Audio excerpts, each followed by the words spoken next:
The Canadian who built up the world's biggest gold company has died. Peter Munk was 90. Let's bring in Natasha Fatah with more. This is terrible, sad news. I mean, we know this guy so well as a businessman, as one of the biggest, most successful businessmen in this country, but also as a philanthropist. I mean, this is a man of many, many colors. Many colors, and what a life, Peter. Right. I mean, he lived to the ripe old age of 90, and in fact, it was the company that he established in the 1980s, Barrick Gold, that made him so incredibly wealthy and successful in this country and around the world. They were the ones that confirmed that, in fact, Peter Munk, at the age of 90, has died peacefully in Toronto.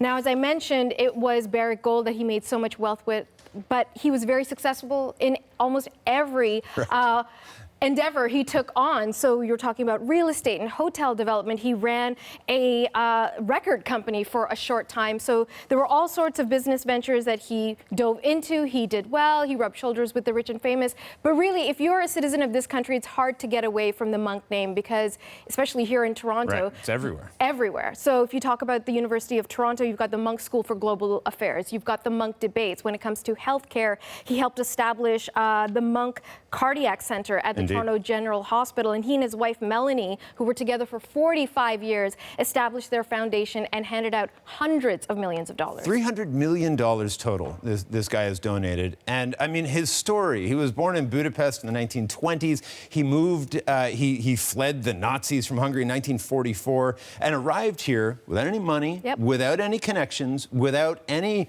his command of the language wasn't exactly prolific, and he built something up. In 1983, he founded Barrick Gold. It went on to be the biggest gold company in the world. He amassed billions of dollars in wealth. And as you're talking about, there's the Peter Munk Cardiac Center, the Munk School for Global Affairs.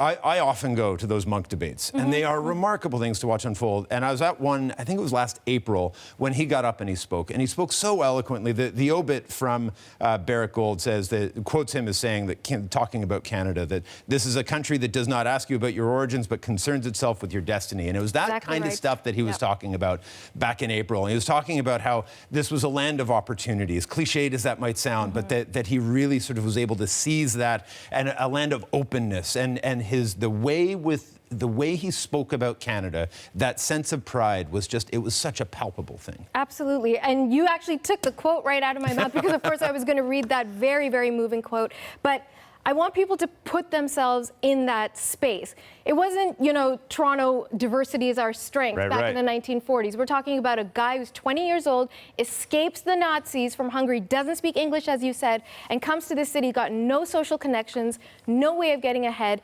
He represents the Canadian dream. And not only was he successful for himself and his immediate family, but for thousands of people. According to Barrick, he's got 10,000 employees around the world, 5 different continents, and not to underestimate the value he's had on people's lives, whether you're talking about healthcare, you're talking about education, or enlightening our minds through the Munk debates, as you rightly mentioned. So while he leaves behind his wife and his children and his grandchildren, he leaves a huge, huge loss and leaves an incredible mark on this country. A wonderful legacy, and it's really something worth celebrating. And I'm sure as this news spreads across the country, we'll hear more, and we will, of course, bring that to our viewers as they come. Natasha, thanks for doing this. You're welcome.